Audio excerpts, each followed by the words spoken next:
आंखें बंद कीजिए, एक गहरी सांस लीजिए और चलिए उस दुनिया में जहां फिल्में बस कहानियां नहीं होती, एहसास होती हैं। मूवीज फिलॉसफी पॉडकास्ट में आपका स्वागत है। नमस्ते दोस्तों, मूवीज फिलॉसफी में आपका हार्दिक स्वागत है, जहां हम भारतीय सिनेमा की गहराई में उतरते हैं और फिल्मों की कहानियां, भावनाएं और दर्शन को आपके सामने पेश करते हैं। आज हम बात करेंगे एक ऐसी फिल्म की जिसने प्यार, दर्द और सपनों की उड़ान को एक अलग ही रंग दिया। जी हां, हम बात कर रहे हैं इम्तियाज अली की मास्टरपीस फिल्म रॉकस्टार की, जिसमें रणबीर कपूर ने जॉर्डन के किरदार को जीवंत कर दिया। तो चलिए इस कहानी की गहराई में डूबते हैं और देखते हैं कि कैसे एक साधारण लड़का जॉर्डन बनकर रॉक की दुनिया में तहलका मचा देता है, लेकिन इस शोहरत के पीछे छुपा दर्द उसकी जिंदगी को कैसे बदल देता है। परिचय, सपनों की उड़ान और दिल टूटने की कहानी। रॉकस्टार एक ऐसी फिल्म है जो सिर्फ संगीत और शोहरत की कहानी नहीं, बल्कि प्यार, दर्द और आत्मा की खोज की यात्रा है। फिल्म की शुरुआत इटली के वेरोना एरेना से होती है, जहां जॉर्डन रणबीर कपूर का रॉक कॉन्सर्ट होने वाला है। भीड़ बेकरार है, लेकिन जॉर्डन का मूड कुछ और ही है। कुछ ही मिनट पहले वह गुंडों के हमले से बचकर भागा है और गुस्से में भरा हुआ स्टेज पर पहुंचता है। बिना फैंस की परवाह किए वह गिटार बजाने लगता है और यहीं से हमें उसकी कहानी का पहला झटका लगता है। फिल्म हमें फ्लैशबैक में ले जाती है, जहां हम मिलते हैं जनार्दन झाकर उर्फ जे से, जो दिल्ली के पीतमपुरा का एक साधारण हरियाणवी लड़का है। हिंदू कॉलेज का स्टूडेंट जे सपने देखता है कि वह एक दिन बड़ा रॉक स्टार बनेगा, लेकिन उसके दोस्त उसका मजाक उड़ाते हैं। जे को उसकी जिंदगी में पहला सबक सिखाता है खटाना, कुमुद मिश्रा, जो कॉलेज की कैंटीन चलाता है। खटाना कहता है, सुर निकलते हैं तो दिल टूटने से बिना दर्द के संगीत नहीं बनता। ये बात जे के दिल में घर कर जाती है। वह सोचता है, अगर जिंदगी में बुरा वक्त नहीं देखा तो जिम मॉरिसन जैसा कैसे बनूंगा। और यहीं से उसकी जिंदगी की सबसे दर्दनाक और खूबसूरत कहानी शुरू होती है। कहानी प्यार और दर्द का मेल। जे की जिंदगी में तूफान तब आता है जब वह हीर कौल नरगिस फाखरी से मिलता है। हीर सेंट स्टीफन्स कॉलेज की एक खूबसूरत और बिंदास लड़की, जिसे लोग परफेक्ट हार्ट ब्रेकिंग मशीन कहते हैं। जे को लगता है कि अगर वह हीर से प्यार करेगा और उससे दिल टूटेगा तो वह अपने सपनों तक पहुंच जाएगा। वह हीर को प्रपोज करता है, लेकिन अपमान का सामना करता है। हालांकि धीरे धीरे दोनों अच्छे दोस्त बन जाते हैं। साथ में देसी दारू पीना, बी ग्रेड हिंदी फिल्म जंगली जवानी देखना, ये सब उनकी दोस्ती को रंगीन बनाता है। हीर की शादी कश्मीर में हो रही है और जे उसके परिवार के साथ शादी की खरीदारी में शामिल होता है। कश्मीर की वादियों में हीर और जे के बीच एक अनकहा रिश्ता पनपने लगता है।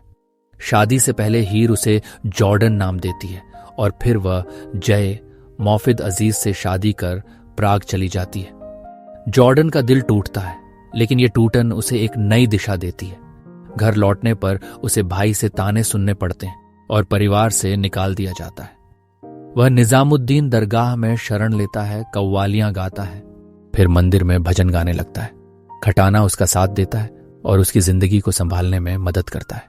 इसी बीच उस्ताद जमील खान, शम्मी कपूर जॉर्डन की प्रतिभा को पहचानते हैं और उसे प्लैटिनम रिकॉर्ड्स के मालिक ढींगरा पीयूष मिश्रा से मिलवाते हैं। ढींगरा जॉर्डन को साइन करता है, लेकिन एक शोषणकारी कॉन्ट्रैक्ट के साथ। जब जॉर्डन को पता चलता है कि प्राग में एक टूर का मौका है, वह तुरंत तैयार हो जाता है, क्योंकि वह हीर से मिलना चाहता है। प्राग में हीर और जॉर्डन की मुलाकात होती है और उनके बीच का रिश्ता जटिल हो जाता है। हीर शादीशुदा है, फिर भी जॉर्डन के प्रति आकर्षित होती है। एक दिन दोनों की नजदीकियां बढ़ती हैं, लेकिन हीर उसे दूर रहने की चेतावनी देती है। जॉर्डन कहता है, मैं बस एक बार अलविदा कहने आया हूं हीर, इसके बाद मैं कभी नहीं लौटूंगा। लेकिन यह अलविदा इतना आसान नहीं होता। जॉर्डन को पुलिस गिरफ्तार कर भारत भेज देती है और यहां उसकी जिंदगी में एक नया तूफान आता है। चरमोत्कर्ष, शोहरत, दर्द और बलिदान। भारत लौटने पर जॉर्डन को मीडिया का जबरदस्त ध्यान मिलता है।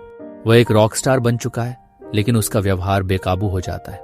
वह मीडिया और पुलिस से भिड़ जाता है और जेल में बंद हो जाता है। ढींगरा इस पब्लिसिटी से खुश है, क्योंकि इससे रिकॉर्ड्स की बिक्री बढ़ रही है। जॉर्डन का गुस्सा स्टेज पर भी दिखता है और वह चीख कर कहता है, ये शोहरत, ये दौलत सब बेकार है। जब दिल में आग लगी हो तो कुछ नहीं बचता। ये डायलॉग उसकी भीतरी पीड़ा को बयां करता है। इसी बीच जॉर्डन को पता चलता है कि हीर कश्मीर में है और उसे कैंसर हो गया है। वह सब कुछ छोड़कर हीर के पास पहुंचता है। हीर की मां उसे देखकर गुस्सा होती है, लेकिन जॉर्डन की मौजूदगी से हीर की हालत में सुधार होने लगता है। एक कॉन्सर्ट के दौरान हीर जॉर्डन के साथ कांगड़ा वैली जाती है, जहां मीडिया उनके रिश्ते को गलत तरीके से पेश करता है। हीर जॉर्डन से कहती है, अपना काम पूरा करो, फिर मेरे पास आना, मैं इंतजार करूंगी। लेकिन समय हाथ से निकल रहा है। हीर की हालत बिगड़ती है, वह कोमा में चली जाती है और पता चलता है कि वह जॉर्डन के बच्चे की मां बनने वाली है। यह खबर जॉर्डन को तोड़ देती है। हीर की बहन मैंडी उसे आखिरी बार बुलाती है, लेकिन हालात बेकाबू हो जाते हैं।